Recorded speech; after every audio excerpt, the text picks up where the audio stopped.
আসসালামু আলাইকুম। যে যেখান থেকে আমার ভিডিওটি দেখছেন, আশা করি সবাই ভালো আছেন। আলহামদুলিল্লাহ, আল্লাহর রহমতে আমিও ভালো আছি। রোমানাস ব্লগ থেকে আমি রোমানা বলছি। আবারও হাজির হলাম নতুন একটি ভিডিও নিয়ে। আপনারা কে কেমন আছেন সবাই আমাকে অবশ্যই কমেন্টস করে জানাবেন। আজকে তেমন এক রান্নার ভিডিও আমি দেখাবো না, আজকে কোনো রেসিপি থাকবে না। আজকে হাজির হয়েছি ভয়ঙ্কর একটি জিনিস নিয়ে।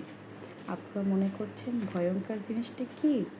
ভয়ঙ্কর জিনিসটি হচ্ছে আজকে মরিচ। হ্যাঁ, মরিচটাকে আমি ভয়ঙ্কর বলছি কেন? যদি কোনো মতে এটা মুখে কিংবা চোখে লেগে যায় তো বুঝে অবস্থাটা কি হতে পারে। মরিচের গুঁড়োটা খুবই ভয়ঙ্কর একটি জিনিস, কিন্তু তরকারিতে না দিলে বেস্বাদের একটি আইটেম হয়ে যায়। তো আজকে আমি মরিচগুলো রিফিল করে নিচ্ছি। এগুলো আর কি এই মরিচগুলো আমি আর কি বছরে একবার আর কি যখন সিজন থাকে তখন আর কি মরিচের গুঁড়োগুলো খুব সুন্দর করে মরিচগুলো কিনে, তারপর হলুদ এগুলো কিনে আমি আর কি মেশিনে ভাঙিয়ে থাকি। তো এগুলো দিয়ে আমার পুরো বছরটা হয়ে যায়। তো এখন আমি আর কি এগুলো রিফিল করে নিচ্ছি। এই তো মানে এই গুঁড়োটা দিয়ে তরকারিটা রান্না করলে খুবই মজা হয়, খেতেও খুব ভালো লাগে এবং কালারটা এত সুন্দর হয় বলার বাহিরে। ভেজালের যুগে যতটা পারি সেফে থাকার ততটুকু চেষ্টা করি, কারণ এগুলোর মধ্যে অনেক ভেজাল থাকে। এর জন্য আমি বছরে এগুলো একবার গুঁড়ো করে রেখে দিই, তাতে সারা বছর নিশ্চিতভাবে থাকি। আর কাজেরও খুব বারবার বাজারে গিয়ে ভেজাল জিনিস নিতে হয় না। আমি 2-3 দিন আগে অনলাইনে কিছু প্রোডাক্ট অর্ডার করেছিলাম, সেই প্রোডাক্টগুলো আজকে হাতে পেয়েছি।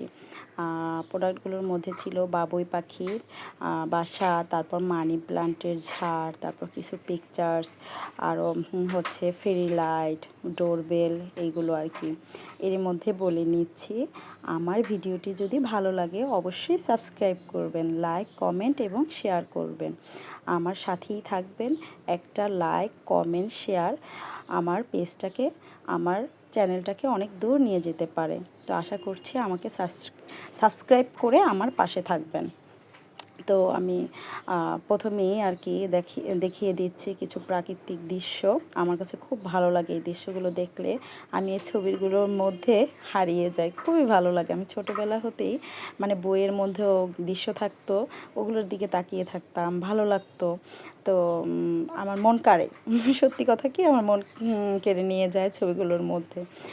কিছু ফ্লাওয়ার্স গুলো দেখাচ্ছি আমি। বাস্তবে ফুলগুলো তো খুব সুন্দর হয়ে থাকে, তো পিকচার্সের ফুলগুলো খারাপ ছিল না, ভালোই ছিল। মনে হচ্ছে কি দেয়ালে দিলে ভালোই লাগবে, খারাপ লাগবে না, সব কিছু মিলেই সুন্দরই লাগবে। কি ওয়ালের মধ্যে দিলে খুব ঘর সাজাতে ভালো লাগে, কিন্তু এসব প্রোডাক্ট আগে কখনো কেনা হয়নি। তো কিনবো করে এবারে সাহস করে ফেললাম, তো অর্ডার দিয়েই ফেললাম। একটা পেজ থেকে এগুলো আর কি অর্ডার করেই ফেললাম এবং হাতে পেয়ে গেলাম। তো আজকে দিয়ে গিয়েছিল, দারুণ লাগছে না? তো ছেলেটাও খুব পাগল ছিল, আম্মু অর্ডার করো অর্ডার করো। আমার ছেলেটার ঘর সাজাতে খুব ভালো লাগে, তার দেখিয়ে দিলাম। তো এর মধ্যে আরও ছিল বাবুই পাখির বাসাটা। বাবুই পাখির বাসাটা খুব সুন্দর ছিল, কিন্তু সত্যি যে বাবুই পাখির বাসাটা ছিল সেটা যে কত সুন্দর আর কতটা নিখুঁত, যারা না দেখেছে তারা বুঝতে পারবে না। কারণ পাখির ঠোঁটের ছোঁয়া দিয়ে যে কত সুন্দর করে একটা বাবুই পাখির বাসা বানানো যায় সেটা না দেখলে আসলেই বোঝা যাবে না আল্লাহর কত কুদরতে ওরা করে থাকে। এখন আর কি আমি মানি প্লান্টের ঝাড়ের মধ্যে ছিল একটা ফেরি লাইটটা দিয়ে পাতাগুলোর মধ্যে পেঁচিয়ে পেঁচিয়ে দিলে যখন মানে কারেন্ট থাকে না বা লাইট অফ করা থাকে খুব সুন্দর লাগে। এটা কিভাবে করতে হয় তাও জানি না, দেখি কতটুকু চেষ্টা করে কি করা যায়। আর ছিল একটা ডোরবেল, লেখা ছিল হোম সুইট হোম, এটাও পাশে আর কি, এটা আমি ঝুলিয়ে দিব, দেখি কী রকমের দেখা যায়। তারপর কিছু এর মধ্যে ছিল আসলে কি ঘরটা সাজিয়ে গুছিয়ে কিছু এইসব জাতীয় জিনিস দিয়ে যদি ডেকোরেশন করা যায় আসলে খুব ভালো লাগে। তো এর কিছু ছিল এর মধ্যে কস্টিপ বা আঠা জাতীয়, আমি জানিও না কিভাবে এগুলো লাগাতে হয়। আজ আমার মেয়ের বার্থডে, তো ওর জন্য সকাল থেকেই একটা কেক তৈরি করে রেখেছিলাম। প্রচণ্ড গরম ছিল আজকে, তার মধ্যেও আমি কেকটা তৈরি করেছি। একবার মনে করেছিলাম করব না, কিন্তু আবার বলি থাক করেই ফেলি। ওর জন্য আজকে আমি কেকটা বানিয়েছি। আজ এই দিনে আমার মেয়েটা আমার কোল জুড়ে এসেছিল। আল্লাহর রহমত, মেয়েরা নাকি আল্লাহর রহমত হয়ে থাকে। তো আল্লাহ বোধহয় আমাকে খুশি হয়েই আমার মেয়েটাকে দান করেছে। সবাই আমার মেয়েটার জন্য দোয়া করবেন, আল্লাহ জানি ওকে সুস্থ রাখে এবং আল্লাহ নেক হায়াত দান করে। তো আমি ওর জন্য কেকটা বানিয়ে একটু ফ্রিজে রেখে দিচ্ছি। বিকালে আর কি সন্ধ্যার বাবা আসার পর অফিস থেকে কেকটা আর কি কাটবে।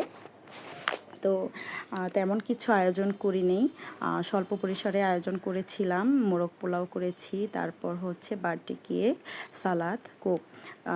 এত গরম ছিল, মানে কেকের উপরে যে বলগুলো ছিল, চকলেট বলগুলো, ওগুলো গলে গলে পড়ছিল। আর কেকটার ফটোশ্যুট করতে গিয়ে আমি এর 12টা বাজিয়ে দিয়েছি।